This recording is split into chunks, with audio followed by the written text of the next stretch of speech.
Our last story is a fun but actually very relatable article from CoinMarketCap's Jonathan Isaac.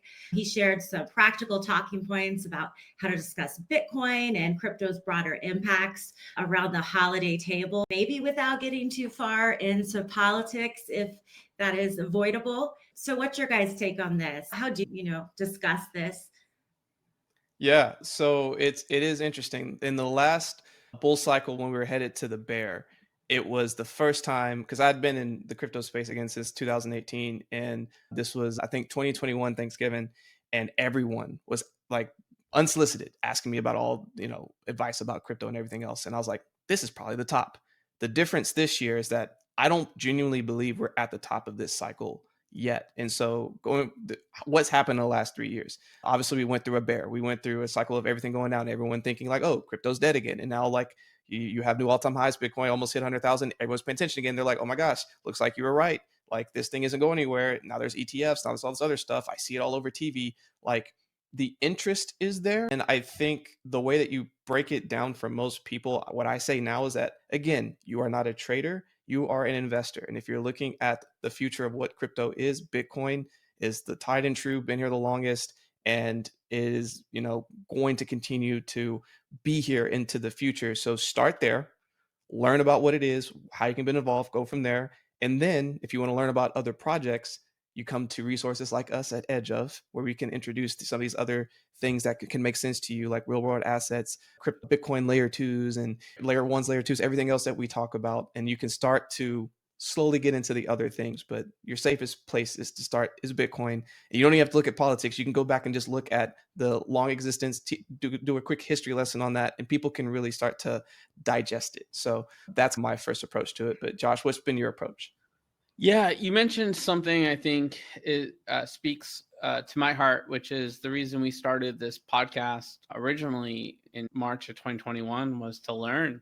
And I think, leading with curiosity and giving people a chance to, develop their own thoughts and conclusions over a period of time is really important.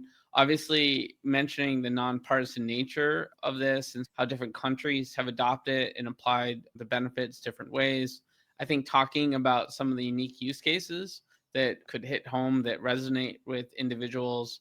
One of our investors mentioned that they're tokenizing a durian farm in Malaysia. I think that's a great sort of real world use case of what tokenization could be.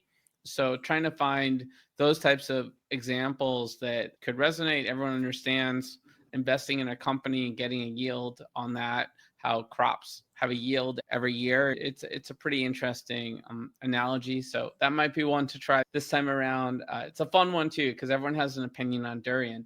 Beyond that, I would say, talking about the history of Bitcoin, which is really fascinating. There's so many cool documentaries that have popped up recently on Netflix. So maybe, save yourself some extra vocal cord tenacity and have pop in a movie or something and let that do some talking and then be part of the conversation thereafter. So just a few ideas. Well, I think a lot of people have heard of Bitcoin, and I think the other one that's really penetrated popular culture is meme coins. They've heard of the meme coins. So, what would you tell people at Thanksgiving about meme coins? Is that a good place to get started with crypto? Richard didn't really say that, but that's what's coming up on people's radar, and that's what they're hearing about.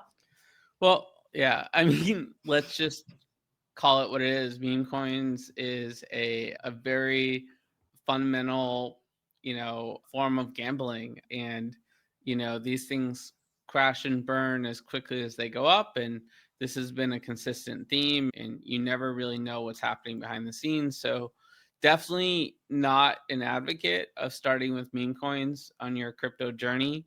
Would encourage folks to look at the big caps, not financial advice first, and sort of dollar cost average in to the market with the small amount of their overall asset portfolio. I always look at the 1% rule, 1% of what you're investing, start there and then build from there and just get familiar with the environment.